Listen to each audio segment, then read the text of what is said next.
دا ټول موجودات شمس و قمر د سناوي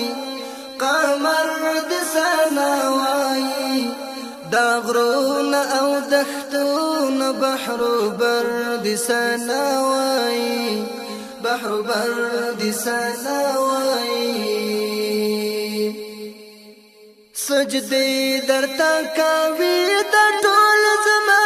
کې اسمانونه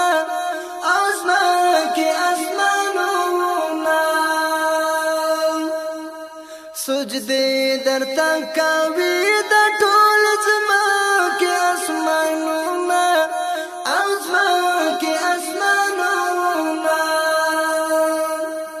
ماما تر خارو لاندې هر محور د سناوي محور د سناوي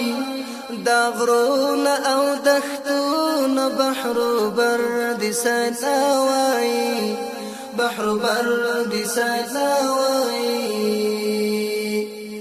غذا د فرشتو دستا اذکار دی ورځ او شپه کې اذکار دی ورځ او شپه کې غذا د فرشتو دستا اذکار دی ورځ او شپه کې اذکار دی ورځ او شپه کې مرجان د سناوي او گوهر د سناوي گوهر د سناوي دا غرون او دختون بحر بر د سناوي بحر بر د سناوي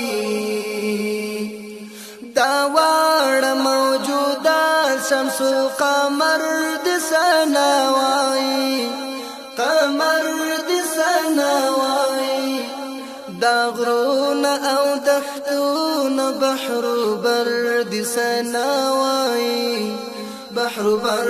د سناوي یاجوج ماجوج جنیات دل مرزر وشتن کستوري زر وشتن کستوري یاجوج ماجوج جنیات دل مرزر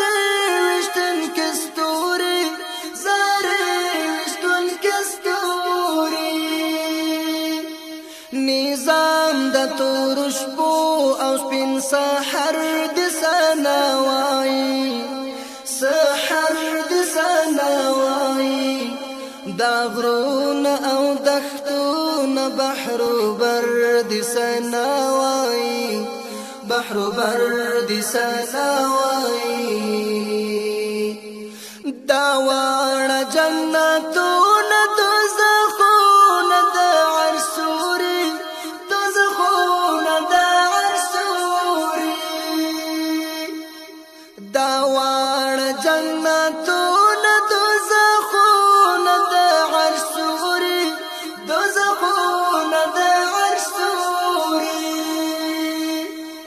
میزان د سناوي او محشر د سناوي محشر د سناوي دا غرون او دختون بحر بر د سناوي بحر بر د سناوي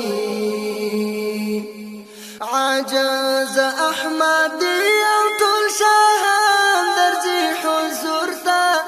شاهان درځي حضور ته عجز احمد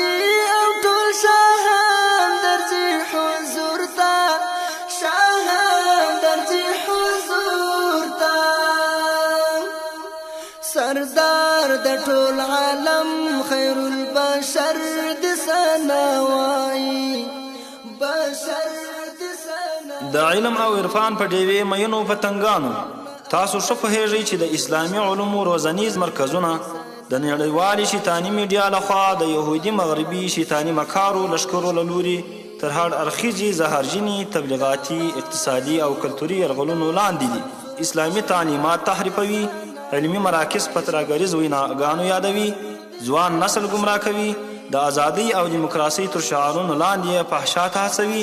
نو اسلامي امت ته پکار ده چې دا ډول یرغلونو ته په خپلو علمي، اخلاقي، فکري او کلتوري ارزښتونو سره